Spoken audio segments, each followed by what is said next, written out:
قرآننا يروي الفضائل قصة من وحيها عبر حوت معناها وكذا بهادي نبينا قد سطرت قصص روائعها يشع سناها طوبى.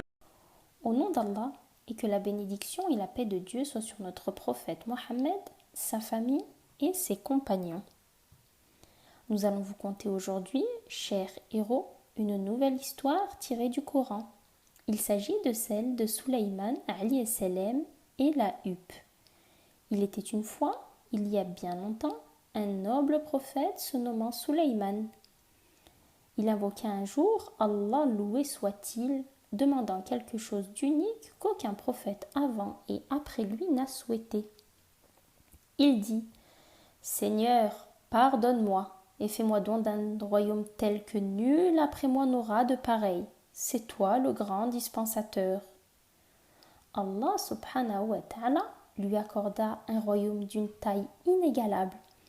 Il lui enseigna le langage des oiseaux et animaux et lui accorda beaucoup de bienfaits.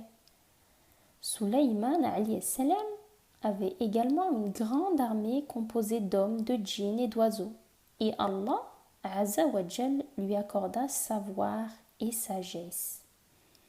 Un jour, il décida de rassembler son armée constituée d'hommes, de djinns et d'oiseaux. Ils se mirent tous en rang, attendant la venue de Sulayman.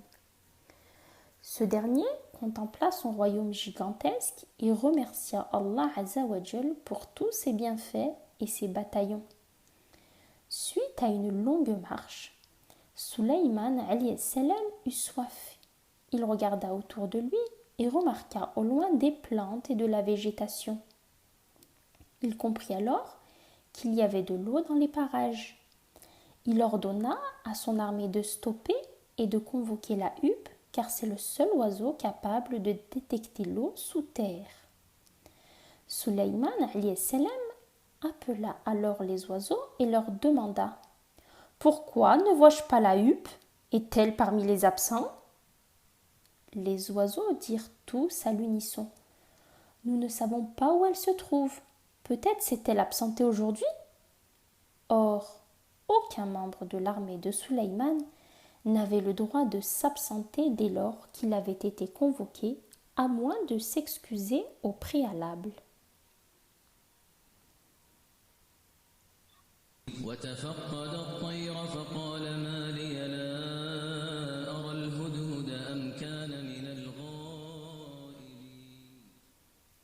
Pris de colère, Sulayman dit « Je la punirai sévèrement ou je l'égorgerai si elle n'a pas de raison valable pour justifier son absence. »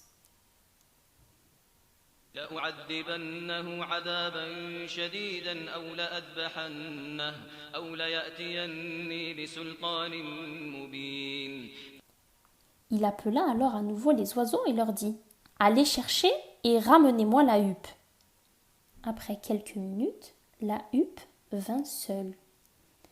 Sulayman alayhi salam lui demanda « Où étais-tu » Elle répondit « J'ai découvert quelque chose dont vous n'avez pas connaissance. J'ai appris des choses que ni toi, prophète d'Allah, ni aucun membre de ton armée ne connaissait. Je reviens de Saba, une ville du Yémen, avec une nouvelle sûre et certaine. » فمكث غير بعيد فقال أحطت بما لم تحط به وجئتك من سبأ بنبأ يقين. La huppe a découvert en allant à Saba qu'Allah Azza wa Jal a comblé sa reine qui se nommait Balkis. De bienfait qu'elle possédait un trône gigantesque, magnifique, orné d'or et pierres précieuses, sur lequel elle s'asseyait. Elle avait également 600 femmes à son service. La huppe a également remarqué que cette reine de Saba, Balkis et son peuple adoraient le soleil, délaissant l'adoration d'Allah Azza wa Jal. Le shaitan a embelli leur action. Il les a poussés à adorer le soleil et se prosterner devant lui à la place d'Allah, ce qui a surpris et choqué la huppe.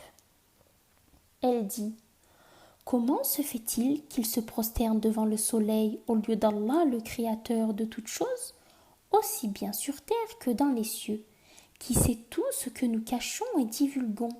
Il n'y a pas de divinité à part lui. إني وجدت امرأة تملكهم وأوتيت من كل شيء ولها عرش عظيم وجدتها وقومها يسجدون للشمس من دون الله وزين لهم الشيطان أعمالهم فصدهم عن السبيل فهم لا يهتدون ألا يسجدوا لله الذي يخرج الخبأ في السماوات والأرض ويعلم ما تخفون وما تعلنون الله لا إله إلا هو رب العرش العظيم. Les paroles de la huppe surprirent Sulayman alayhi salam et il décida de vérifier ses dires. Il lui dit: Nous allons vérifier si tu dis vrai ou si tu as menti. Nous t'attendions. Maintenant, va à la recherche d'eau afin que l'armée puisse s'abreuver. قال سننظر أصدقت أم كنت من الكاذبين. La huppe partit alors à la recherche d'eau pour qu'il puisse s'abreuver. Lorsqu'elle trouva de l'eau, des membres de l'armée creusèrent un trou et purent boire. Elle retourna alors à Sulayman alayhi salam et trouva qu'il y avait écrit une lettre. Il ordonna la huppe de remettre cette lettre à la reine de Saba et lui mit sur sa tête une couronne. Il lui dit: Va. La huppe reprit son vol en direction de la ville de Saba et sa reine Balkis. اذهب بكتابي هذا فألقه إليهم ثم تول عنهم فانظر ماذا يرجعون. La huppe arriva à destination au moment où la reine Balkis siégeait avec ses conseillers pour parler des affaires d'État. Après une longue journée de travail, la reine Balkis, fatiguée, décida d'aller dans sa chambre, puis s'est allongée sur son lit pour se reposer. Elle entendit alors un bruit étrange et partit chercher sa source. D'où vient ce bruit? Ça alors, j'entends un bruit. Qu'est-ce que ça peut être? Elle trouva alors la huppe debout sur le rebord de la fenêtre et fut surprise car la huppe portait une couronne et tenait une lettre dans son bec. Elle s'approcha de l'oiseau qui jeta la lettre sur son lit et s'envola rapidement. Surprise, Balkis ouvrit la lettre et lut: Au nom d'Allah, le tout miséricordieux, le très miséricordieux, ne soyez pas hautain avec moi et venez à moi en toute soumission. Balkis convoqua ses conseillers pour essayer de déterminer ce qu'elle allait faire suite à ce message de Sulayman alayhi salam. Elle s'assit sur son trône orné d'or et de pierres précieuses, avec autour d'elle ses conseillers, et leur lut la lettre. قالت يا أيها الملأ إني ألقي إلي كتاب كريم إنه من سليمان وإنه بسم الله الرحمن الرحيم ألا تعلوا علي وأتوني مسلمين. Elle les interrogea: Ô conseiller, que dois-je faire? Dites-moi que faire de cette lettre qui m'a été adressée.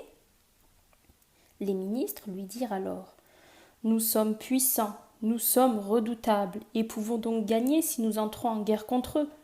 Mais la décision te revient, nous obéirons à tes ordres. قالت يا أيها الملأ أفتوني في أمري ما كنت قاطعة أمرا حتى تشهدون. قالوا نحن أولو قوة وأولو بأس شديد والأمر إليك فانظري ماذا تأمرين. La reine Balkis hésita longuement suite à cette lettre de Sulayman alayhi salam qui lui a été adressée.